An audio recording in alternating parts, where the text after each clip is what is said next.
बिहार के परिषदीय प्राथमिक विद्यालयों में हो रहे लगभग 80,000 पदों पर नई प्राथमिक स्तर की शिक्षक भर्ती के लिए आवेदन के संदर्भ में दूसरे राज्य की ऐसी महिला अभ्यर्थी जो कि सीटेट में 82 से लेकर के 89 अंक के बीच में है, क्या वो लोग आवेदन करने के लिए पात्र हैं अथवा नहीं?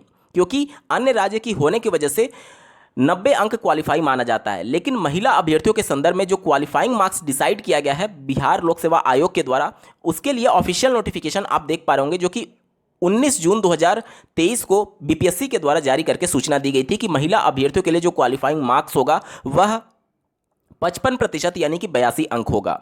इन सबको देखते हुए क्या दूसरे राज्य की महिला अभ्यर्थी जिनका 82 से 89 के बीच में है वो लोग आवेदन करने के लिए पात्र हैं अथवा नहीं, इसके रिगार्डिंग डिटेल में बात करेंगे, अंत तक जुड़े रहिएगा। नमस्कार दोस्तों, मेरा नाम है नीरज और आप देख रहे हैं कैरियर बिट यूट्यूब चैनल। अगर आप इस चैनल पर पहली बार विजिट कर रहे हैं तो इसको सब्सक्राइब करते हुए बेल आइकन को प्रेस करना ना भूलें। हालांकि इस मुद्दे पर पहले भी मैंने बात कर रखा है, जिसमें मैंने स्पष्ट शब्दों में आपको बोला था कि महिला हो या फिर पुरुष हो, अगर आप अन्य राज्य से बिलोंग करती हैं तो आप जनरल में ही फाइट करेंगी और उस कंडीशन में आपके लिए क्वालिफाइंग मार्क्स 90 हो सकता है। लेकिन यहां पर जो नोटिस जारी किया गया है, आप ध्यान से समझिएगा टाइमिंग को, तभी आप पूरा खेल समझ सकते हैं। यह नोटिस जारी हुआ 19 जून 2023 को और अन्य राज्य के अभ्यर्थियों के संदर्भ में जो नोटिस जारी हुआ वो 27 जून 2023 को, यानी कि ये जो नोटिस जारी हुआ है जिसमें महिला अभ्यर्थियों के लिए क्वालिफाइंग मार्क्स सीटेट में 55% यानी 82 अंक बताया जा रहा है, वो सिर्फ बिहार की महिलाओं के लिए उस समय जारी किया गया होगा, क्योंकि उस समय तक तो अन्य राज्य की महिला अभ्यर्थियों को आवेदन के लिए पात्र ही नहीं माना जाता था, क्योंकि अन्य राज्य के अभ्यर्थी को एलिजिबल तो 27 जून 2023 को किया गया और ये नोटिस 19 जून को ही जारी कर दिया गया था। तो ये तो चीजें स्पष्ट है कि ये अन्य राज्य के अभ्यर्थियों के लिए जारी नहीं किया गया है। यहां तक चीजें स्पष्ट हुई। अब दूसरा पक्ष इसका यह भी कहता है कि ध्यान से समझिएगा, बिहार में जो रिजर्वेशन पॉलिसी है उसके अंतर्गत 60% सीटें रिजर्व हैं कैटेगरी वाले अभ्यर्थियों के लिए, जिसमें से 50% रिजर्वेशन और 10% ईडब्ल्यूएस को मिलाकर के टोटल 60% सीटें हो जाती हैं एक तरीके से रिजर्व। इसके अलावा जो 40% सीटें बची हैं वो अनरिजर्व कैटेगरी की बची हुई हैं। अब इन अनरिजर्व कैटेगरी में भी महिला और पुरुष दोनों बटे होंगे। अब इसमें से भी जो 40% अनरिजर्व की कैटेगरी है उसमें से 50%, 40% का 50% यानी कि ओवरऑल का 20% आप समझ सकते हैं। जैसे 40% ही तो अनरिजर्व बचा, अब 40% का 50% निकालेंगे तो वो 20% आएगा ओवरऑल का, यानी 100% का। तो 100% का 20% और 60% तो पहले से रिजर्व था कैटेगरी के लिए, तो इन दोनों को अगर आप जोड़ देंगे तो 80% सीटें रिजर्व हो जाती हैं, जिसमें से पहला वाला जो रिजर्वेशन है 60% वो आपकी जाति के आधार पर या फिर आर्थिक रूप से कमजोर के आधार पर दिया जाता था, लेकिन ये वाला जो 20% आरक्षण है ये लिंग के आधार पर दिया जा रहा है, महिला के आधार पर दिया जा रहा है। तो इसको उस आरक्षण में जोड़ सकते हैं या नहीं ये राज्य सरकार ही स्पष्ट करती है, बीपीएससी आयोग ही स्पष्ट कर सकता है, क्योंकि अगर ये उसमें जुड़ता है तो पूरा खेल ही बदल जाएगा।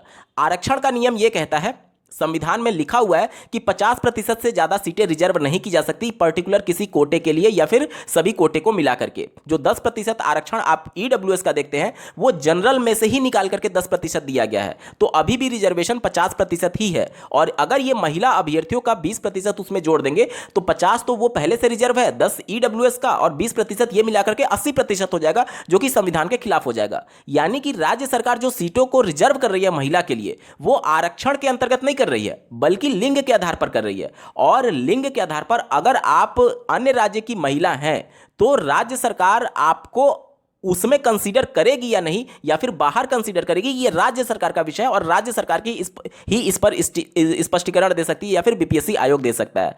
यानी कि अभी तक ये चीज स्पष्ट ही नहीं है कि अन्य राज्य की जो महिला अभ्यर्थी हैं उनके लिए 82 अंक होगा या फिर 90 अंक होगा, क्योंकि ये तो तय है कि जो 60% सीटें रिजर्व हैं उस प्रकार का ये आरक्षण नहीं है, ये लिंग वाला आरक्षण है जो कि उसमें नहीं जोड़ा जा सकता, संविधान के नियमों के खिलाफ है।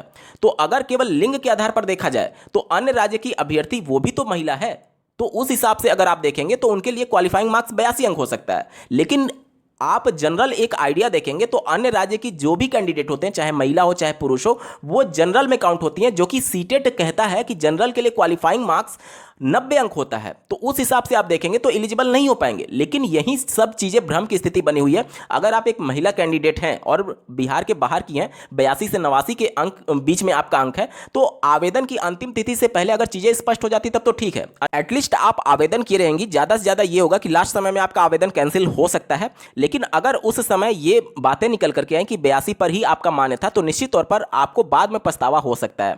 तो आपके 750 रुपये ही ज़्यादा से ज़्यादा जाएंगे। तो बेहतर यह है कि आप इसके लिए आवेदन कर दीजिए, क्योंकि बिहार की जो जनरल कैंडिडेट की महिलाएं हैं उनके लिए क्वालिफाइंग मार्क्स 90 नहीं बल्कि 82 अंक डिसाइड किया गया है। ऑफिशियल नोटिफिकेशन में आपने साफ शब्दों में देखा हुआ है।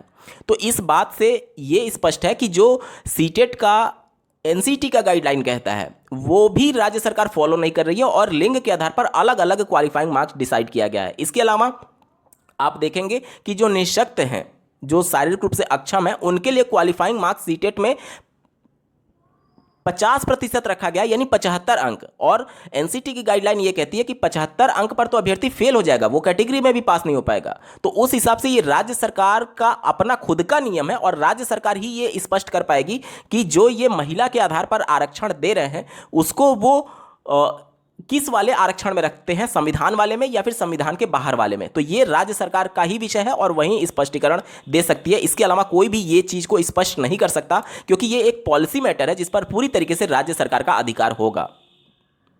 उम्मीद करता हूं कि आपके सारे डाउट क्लियर हुए होंगे। बावजूद इसके अगर आपका कोई प्रश्न रह जाता है तो कमेंट के माध्यम से जरूर पूछिएगा। इस वीडियो को देखने के लिए आपका बहुत बहुत धन्यवाद। भगवान करे आपका दिन शुभ हो।